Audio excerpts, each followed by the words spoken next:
आपको अपनी जिंदगी में जब कभी भी छोटी से छोटी या बड़ी से बड़ी कोई भी परेशानी आ जाए तो भगवत गीता के ये 30 उपदेश उस वक्त पे आपको बहुत काम आएंगे।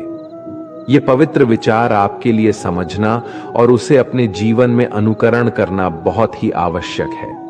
और ये 30 उपदेश 30वें से शुरू होकर पहले उपदेश पे समाप्त होगी। इसलिए वीडियो को आखिर तक पूरा ध्यान से सुने ताकि आपके भी जीवन में कल्याण हो सके। गीता का 30वां उपदेश है अश्वमेव भुक्तव्यम कृतम कर्म शुभाशुभम। इसका मतलब है कि आपने कोई भी कर्म किया हो उसका फल आपको जरूर भोगना पड़ेगा। अगर आपने अच्छे कर्म किए हैं तो वो जाने अनजाने में किसी मुश्किल वक्त पे आपको वो अच्छे कर्म उस मुश्किल वक्त से बचा ही लेंगे। अगर आपने गलत कर्म किए हैं, पाप किया है, तो उसकी सजा भी आपको जरूर मिलेगी। तो इंसान कितना ही छुप कर कर्म करे, चाहे वो कितना ही चालाकी से कर्म करे, लेकिन कहते हैं ना, उस परमात्मा के ईश्वर के चारों तरफ कैमरे लगे हुए हैं। हमारे एक एक कर्म पर वो प्रकृति, वो परमात्मा अपनी दृष्टि बनाए रखते हैं। हमारे एक एक कदम का हिसाब होता है। इसे हम एक कहानी से समझाते हैं। एक गांव में 2 मित्र रहते थे। उन दोनों ने विचार किया, इस गांव में हम धन नहीं कमा पा रहे हैं। वो दोनों धन कमाने के लिए शहर चले गए। कुछ वर्ष वहां रहकर उन्होंने काफी धन कमाया। फिर सोचा कि अब हम अपने घर वापस चलते हैं, और हमने अच्छा खासा धन कमा लिया है। उस समय पे यातायात की इतनी सुविधाएं नहीं होती थीं। वो अपने बैलों पर ही यात्रा कर रहे थे। चलते चलते मार्ग में रात हो गए तो उन्होंने विचार किया कि आज रात हम यहीं विश्राम करते हैं। एक मित्र ने कहा कि मैं यहां पर रहकर धन की रक्षा करता हूं, तुम बाजार जाकर भोजन की व्यवस्था कर लो। जब वो मित्र बाजार गया तो उसके मन में पाप आ गया। उसने सोचा कि इतना पैसा हमने कमा लिया है, अगर मैं इसको यही जंगल में मार दूं तो सारा पैसा मेरा हो जाएगा, नहीं तो मुझे इसका आधा धन इसको देना पड़ेगा। मन में ये खोट आने पर उसने अपने मित्र के खाने में जहर मिला दिया, और जब वो खाना लेकर के अपने मित्र के पास गया, उसका मित्र वो जहर वाला खाना खाकर वहीं पर उसकी मृत्यु हो गई। वो व्यक्ति सारा धन लेकर के अपने घर वापस आ गया। फिर उसके घर में पुत्र ने जन्म लिया। जब उसका बेटा पैदा हुआ तो वो बहुत ही बीमार रहता था। उसने अपने जीवन में जो कुछ भी धन कमाया था उसका वो सारा धन अपने बेटे के इलाज में ही खत्म हो गया। बेटा बड़ा होता गया और इसका धन नष्ट होता गया। जब उसका बेटा थोड़ा और बड़ा हो गया तो उसके पिता ने पूछा कि बेटा, तू इतना बीमार क्यों रहता है? तू ठीक क्यों नहीं होता? मैंने अपनी जिंदगी का सब कुछ तुझ पर लगा दिया है, फिर भी तेरी तबीयत ठीक नहीं रहती। तो उसके बेटे ने बोला, कौन सा बेटा और कौन सा पिता? मैं तो तेरा वही मित्र हूं जिसको तूने जंगल में जहर देकर मार दिया था। मैंने अपना वही हिसाब पूरा करने के लिए तेरे पुत्र के रूप में तेरे ही घर में आया हूं। अब मेरा तेरा हिसाब बराबर। अब मेरा जीवन यहीं समाप्त होता है। तो गीता का उपदेश हमें यही सिखाता है, कोई अपने आप को कितना भी चालबाज समझता हो, होशियार समझता हो, लेकिन अगर उसने गलत कर्म किया है, चाहे आज नहीं तो कल उसे उसका फल भोगना ही पड़ता है। कोई भी व्यक्ति अपने किए हुए कर्म से बिना उसको भोगे कभी छूट नहीं सकता। गीता का 29वां उपदेश है कि आपके सारे दुखों का कारण किसी को अपना मानना है। आप कभी गौर करना, आपकी जिंदगी के सारे दुख, सारी तकलीफें, सारी चिंताएं वहीं से आते हैं जहां आपका अपमान होता है कि ये मेरा है, ये मेरा अपना है। यहीं से आपकी जिंदगी में दुख का आना शुरू हो जाता है। इसे एक छोटी सी कहानी से समझते हैं। एक व्यक्ति के पास एक बहुत बड़ा महल था। उसने जिंदगी भर की सारी संपत्ति लगाकर उस महल को बनाया था। आसपास के शहरों के कई लोग उसके महल को देखने आते थे। कई बड़े बड़े सेठ उसके महल को खरीदने की कोशिश करते थे। इसलिए वो महल उसका अहंकार हो गया, उसके जीने की वजह था। उसका उस महल से बहुत लगाव था। एक दिन उसके महल में आग लग गई और वो कहीं बाजार गया हुआ था। जब वो घर लौट कर आया तो उसने देखा कि उसका महल तो आग में जल रहा है। अपने घर को आग में जलता हुआ देखकर उसे इतना दुख हुआ। उसने कहा, अगर ये महल नहीं रहेगा तो मैं भी जिंदा नहीं रहूंगा। अगर मेरा महल ही जलकर राख हो जाएगा तो मैं जी कर क्या करूंगा। वो भी उसी आग में छलांग लगाने की कोशिश करने लगा तो किसी दूसरे व्यक्ति ने उसे रोक लिया और कहा कि भाई, ये जो तुम्हारा महल है, इस महल को तुम्हारे कल बेटे ने किसी और को बेच आया है। जब उसे पता चला कि यह महल अब मेरा नहीं किसी और का हो चुका है तो उसकी सारी चिंता खत्म हो गई। जैसे और लोग उस जलते हुए महल को देखकर तमाशा देख रहे थे, वैसे ये भी खड़ा हो गया। इतने ही देर में उसका बेटा आया। वो अपने बेटे को देखकर बहुत खुश हुआ। उसे आशीर्वाद देने लगा कि तेरे जैसा बेटा तो बहुत भाग्य वाले माता पिता को मिलता है। तुमने तो मेरी जिंदगी बचा ही ली। आज इस घर में आग लग रही थी और तूने कल ही इसका सौदा कर दिया। वो अपने पिताजी से कहने लगा कि पिताजी, इस महल के सौदे के लिए बात तो करने गया था, पर सौदा कभी पक्का हुआ ही नहीं है। जब उसके पिता ने यह सुना कि अभी इस महल का सौदा हुआ ही नहीं है तो वो दोबारा से फूट फूट कर रोने लगा और अपनी छाती पीटने लगा। महल वही है, इंसान वही है, लेकिन जब महल मेरा है तब वो दुख भी देता है, खुशी भी देता है। लेकिन जब वो मेरा नहीं है, उससे मेरा कोई रिश्ता नहीं है, तो सारे दुख खत्म हो जाते हैं।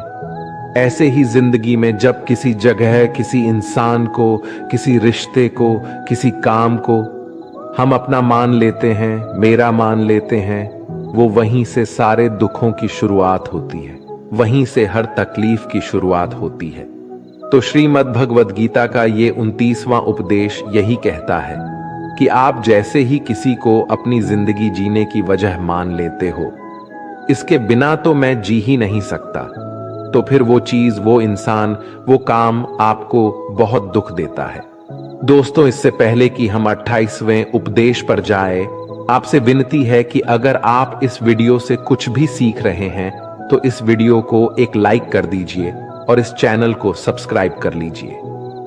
तो फिर चलिए आगे बढ़ते हैं। गीता का 28वां उपदेश है कि आज मैं जियो। हल्की चिंता करना छोड़ दो। जो भी व्यक्ति अपनी बीते हुए कल या अपने आने वाले कल में खोया हुआ रहता है, वो जिंदगी में कभी खुश नहीं रह सकता। आपको जिंदगी में खुशी सिर्फ और सिर्फ तब मिल सकती है जब आप वर्तमान में जी सके, आज के आनंद को जी सके। बीते हुए कल और आने वाले कल का कोई वास्तविक अस्तित्व नहीं होता। वो सिर्फ आपकी बुद्धि और आपके विचारों में होता है। उसे सिर्फ आप अपने मन के अंदर और बुद्धि के अंदर जीते हैं। उसकी कोई वास्तविकता इतनी नहीं होती। उसे सिर्फ आप अपने मन के अंदर और बुद्धि के अंदर जीते हैं। लेकिन जिससे आप वास्तविकता में जीते हैं, वो आपका आज होता है, वो आपका चल रहा पल होता है। अगर आप अपने मन और बुद्धि को अपने भूतकाल और भविष्य काल में अटका कर रखेंगे तो याद रखना, आप कभी खुश नहीं रह पाएंगे। और अगर जिंदगी में खुश रहना चाहते हैं तो आज में और इसी पल में जीना सीखें। गीता का 27वां उपदेश है कि जो आपके साथ अधर्म करे, पाप करे, गलत करे, उसे दंड जरूर देना चाहिए। अगर आप उसे सहते हैं तो वो आपके साथ और गलत करता रहेगा। अगर आप उसे सहते हैं तो उसके पाप में आप भी भागीदार हो जाएंगे।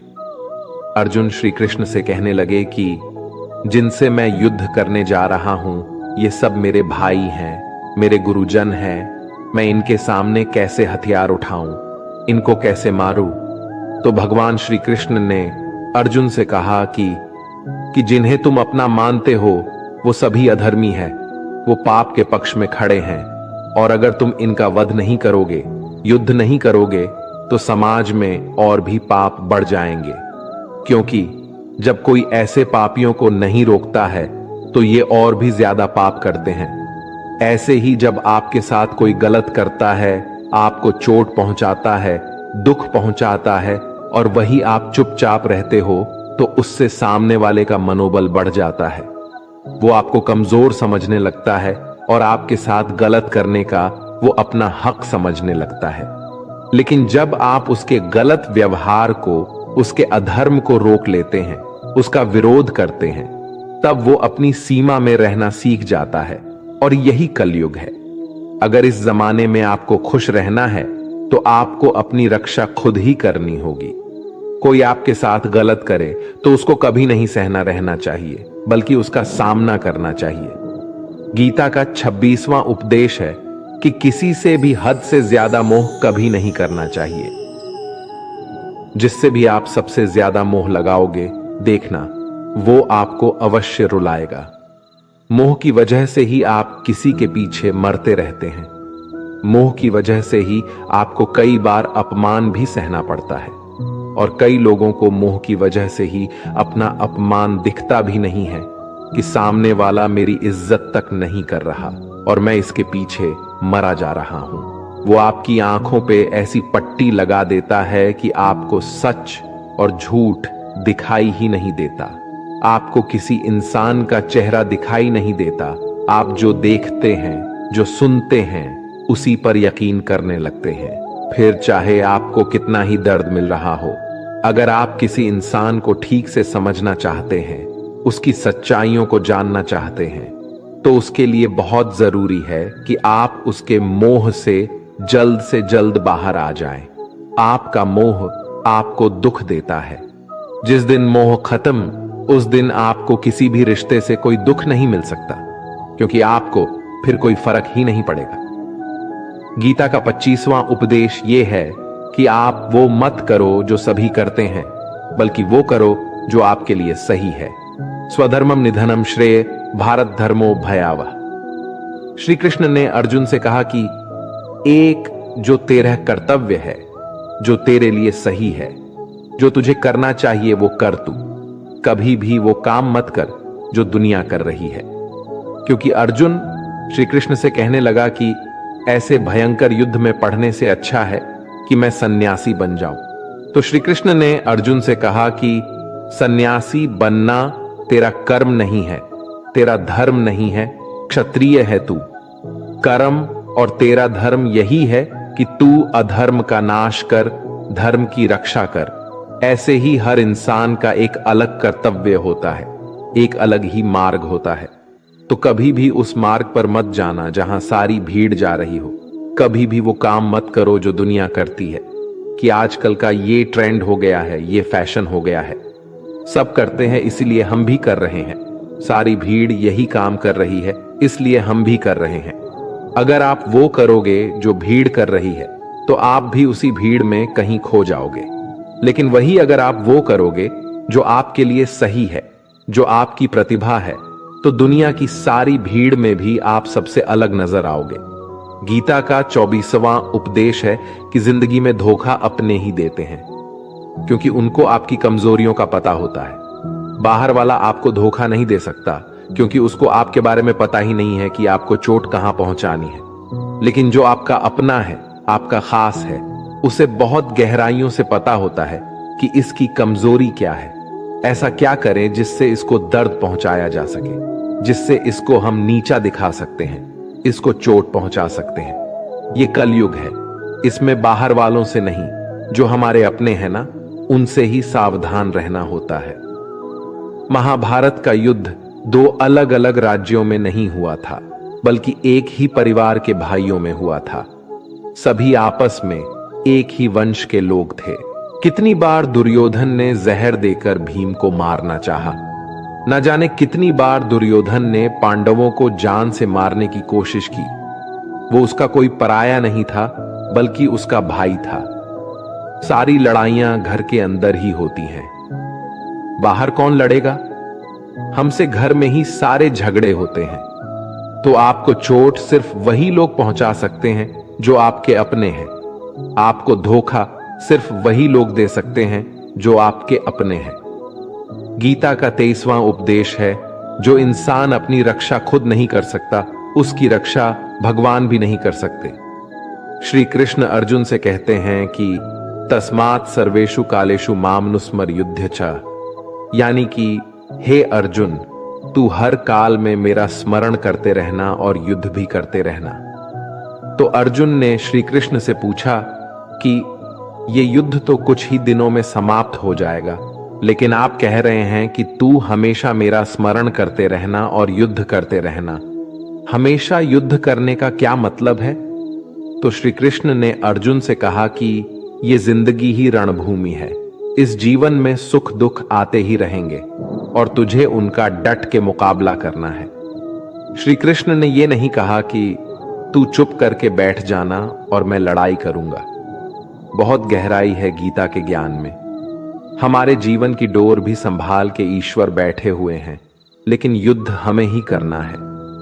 ईश्वर को याद करना है कि हे ईश्वर, मुझे शक्ति देना, मुझे समझ देना, मुझे बुद्धि देना, ताकि मैं अपनी जिंदगी की सारी लड़ाइयां जीत सकूं, मैं जिंदगी में सही मार्ग पर चल सकूं। लेकिन आपको अपनी लड़ाई खुद ही लड़नी पड़ती है।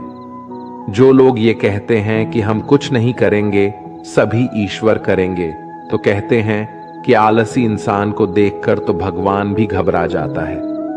ये कुछ नहीं करेगा। भगवान ने बुद्धि दी है, समझ दी है। ईश्वर आपको प्रेरणा देते हैं, शक्ति देते हैं, लेकिन आपको अपनी रक्षा स्वयं ही करनी पड़ेगी।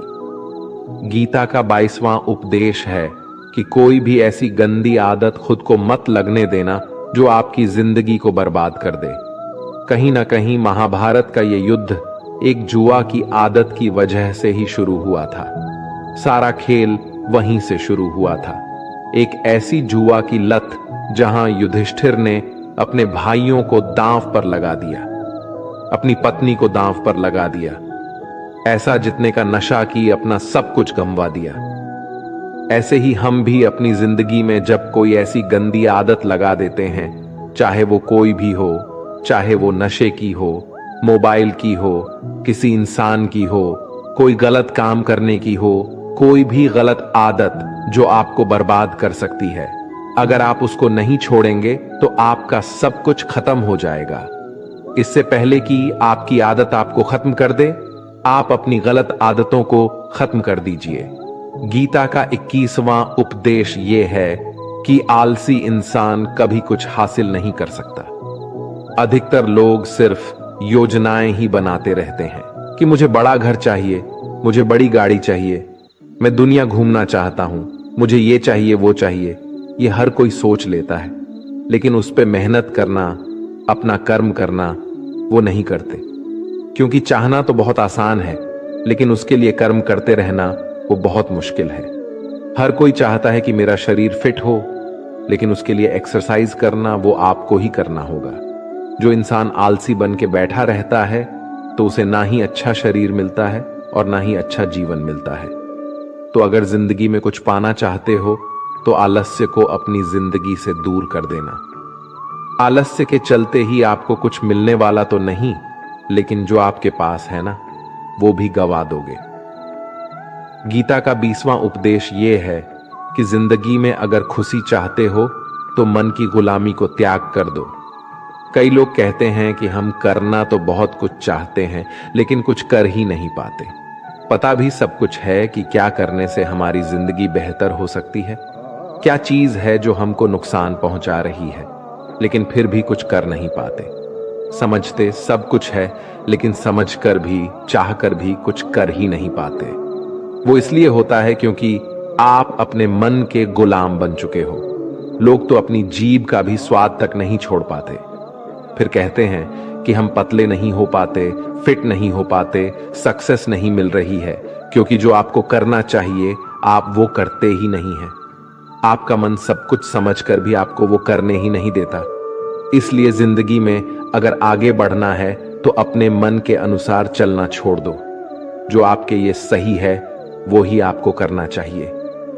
गीता का 19वां उपदेश ये है कि जो आपका है वो आपको मिल के ही रहेगा, और जो नहीं मिला है उसके लिए रोना छोड़ दो।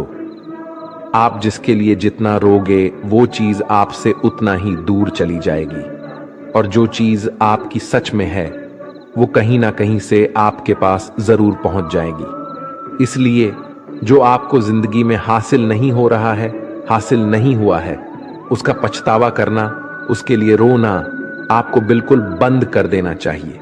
गीता का 18 उपदेश ये है, आप संसार में जितना प्रेम लगाओगे उतना ही जीवन में दुख और पीड़ा का अनुभव करोगे।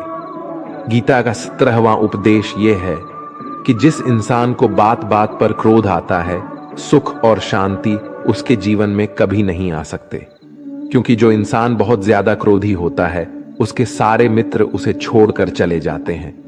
वो अपने मन में भी दर्द में ही जीता रहता है, तकलीफों में जीता है।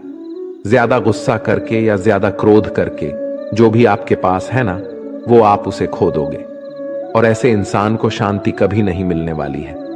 इसलिए अपनी जिंदगी में शांति अगर चाहते हो तो बात बात पर गुस्सा करना छोड़ देना चाहिए।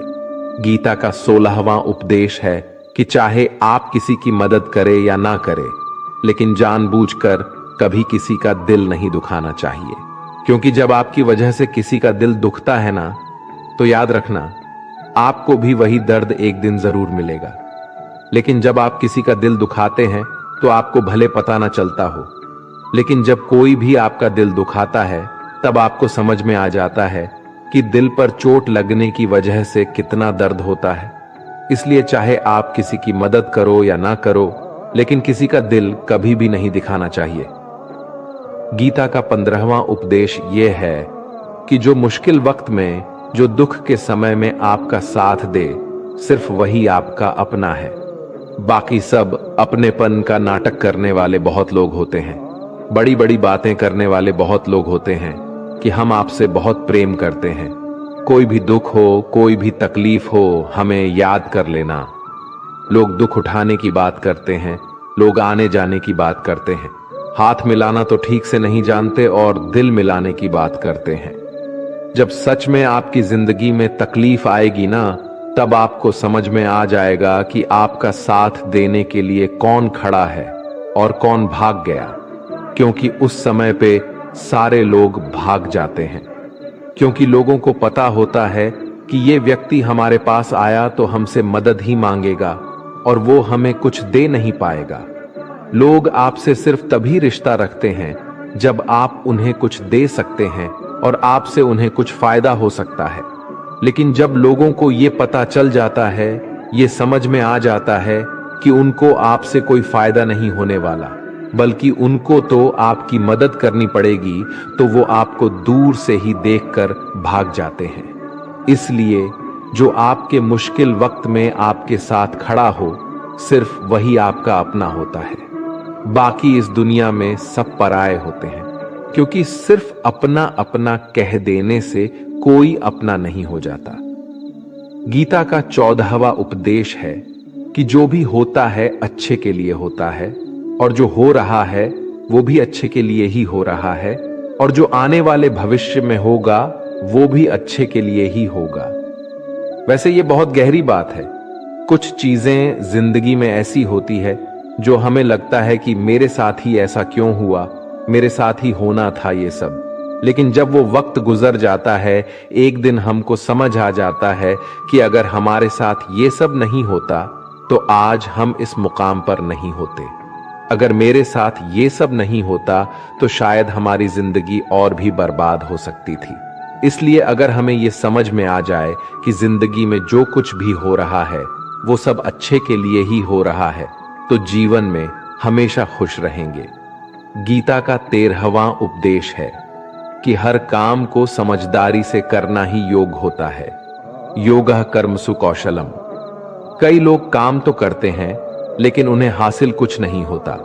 बहुत लोग कहते हैं कि हम तो मेहनत बहुत करते हैं, तब भी जिंदगी में सफलता हासिल नहीं हो रही है।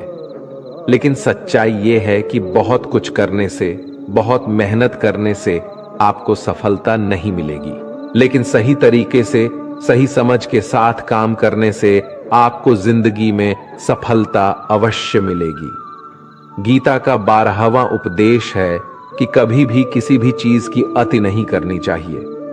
कोई भी चीज हद से ज्यादा नहीं करना चाहिए। किसी से प्रेम भी हद से ज्यादा मत करना, किसी से नफरत भी हद से ज्यादा नहीं करना। हद से ज्यादा मीठा भी खराब हो जाता है, हद से ज्यादा कड़वा भी खराब हो जाता है, हद से ज्यादा आराम भी आपको बीमार कर सकता है, हद से ज्यादा खाना भी आपको बीमार कर देगा, हद से ज्यादा भूखा रहना भी आपको नुकसान ही पहुंचाएगा। और हद से ज्यादा जागना भी आपको बहुत ज्यादा नुकसान पहुंचाएगा। इसलिए जीवन को संतुलन के साथ जीना चाहिए।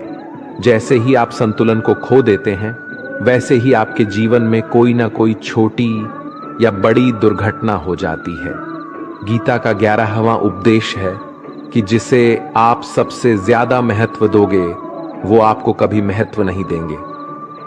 आपने कभी गौर किया है कि आपका अपमान कौन लोग करते हैं कि आप जिसे सबसे ज्यादा, हद से ज्यादा महत्व देते हैं? दूसरों की इज्जत करना अच्छी बात है, पर दूसरों की अगर बहुत ज्यादा इज्जत करेंगे, उनकी नजर में आपकी इज्जत खत्म हो जाती है। इसलिए किसी को भी कभी भी अपना सब कुछ नहीं बनाना चाहिए कि तुम ही मेरे सब कुछ हो।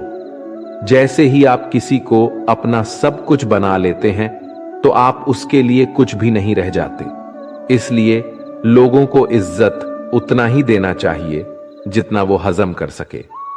हद से ज्यादा इज्जत देना आपकी ही बेइज्जती करवा सकता है।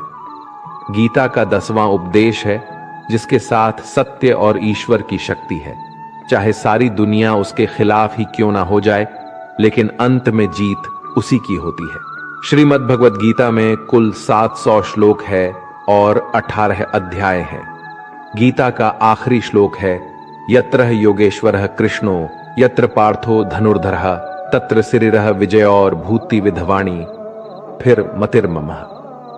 धृतराष्ट्र बार बार संजय से पूछता था कि बताओ, युद्ध में कौन जीत रहा है, कौन हार रहा है, क्योंकि उसे विश्वास था कि भीष्म पितामह मेरे पक्ष में है, गुरु द्रोणाचार्य मेरे पक्ष में है और यहां तक कि कर्ण भी मेरे पक्ष में है, तो भला हमें कौन हरा सकता है। लेकिन संजय ने धृतराष्ट्र को कहा कि जहां ईश्वर है वहीं पर सकते हैं और हमेशा वहीं जीत होती है। चाहे आपके पास कितनी भी शक्ति क्यों ना हो, लेकिन सत्य और ईश्वर जिसके लिए खड़े हो जाए, उसे दुनिया में कोई भी नहीं हरा सकता। गीता का 9वां उपदेश है कि किसी पर भी आंखें बंद करके भरोसा नहीं करना चाहिए। जैसे महाभारत की कथा में दुर्योधन ने कितनी बार षड्यंत्र करके पांडवों को मारने की कोशिश की, आग में जलाने की कोशिश की, पर वो धर्म पर चलने वाले लोग बार बार उसकी बातों में आ गए।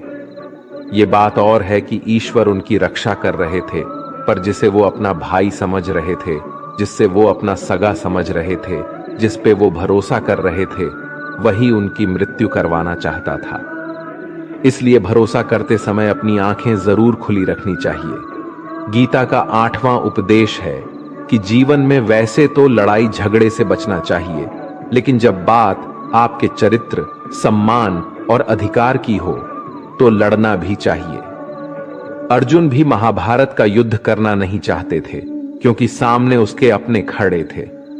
लेकिन श्री कृष्ण ने उन्हें उपदेश दिया कि यहां पर बात लड़ाई की नहीं है, तेरे सम्मान की है, तेरे चरित्र की है, तेरे अधिकार की है। जो द्रौपदी के साथ कौरवों ने भरी सभा में अपमान किया, उसे नग्न करने की कोशिश की, इतना बड़ा अधर्म किया, वो तुम्हें कभी नहीं सहना चाहिए। इसलिए बात जब आपके चरित्र पर आ जाए, आपके सम्मान पे आ जाए, तो चाहे वो अपना ही क्यों ना हो, आपको उसके साथ अवश्य ही लड़ना चाहिए। गीता का 7वां उपदेश है कि चाहे कितना भी बुरा वक्त आ जाए, लेकिन जो इंसान जिंदगी में कभी हिम्मत नहीं हारता, वो सब कुछ हासिल कर सकता है। जब पांडव लोग जुए में सब कुछ हार गए, उनको 12 साल के लिए वनवास मिला और 1 साल के लिए अज्ञातवास। वो भिक्षा मांग के अपनी जिंदगी को पालते थे, भयानक जानवरों के बीच जंगलों में भटकते रहते थे। लेकिन इतना मुश्किल वक्त झेलने के बाद भी आखिर में विजय उन्हीं की हुई, क्योंकि उन्होंने अपने अंदर कभी हिम्मत नहीं खोई। ऐसे ही आपकी जिंदगी में कितना ही मुश्किल वक्त क्यों ना आ जाए, लेकिन आपके अंदर अगर हिम्मत है तो जीत आपकी अवश्य होगी। गीता का 6ठा उपदेश है कि जो किसी और का है, उस पर कभी अधिकार अपना नहीं जमाना चाहिए, कभी कब्जा नहीं करना चाहिए। जब शकुनी ने षड्यंत्र करके पांडवों को हस्तिनापुर से अलग करवा दिया, एक राज्य दे दिया जहां की भूमि भी बंजर थी, जहां और कुछ नहीं हो सकता था, लेकिन पांडवों ने उस शहर को इतना सुंदर बना दिया, इतना वैभवशाली बना दिया कि हस्तिनापुर भी उसके आगे फीका लगने लगा, और उसके वैभव को और सुख को देखकर दुर्योधन अंदर ही अंदर जलता था, और इसलिए उसने कई षड्यंत्र करके उनका वो खांडव प्रस्थ भी उनसे छीन लिया। जो चीज उनकी नहीं थी उस पर भी कब्जा किया।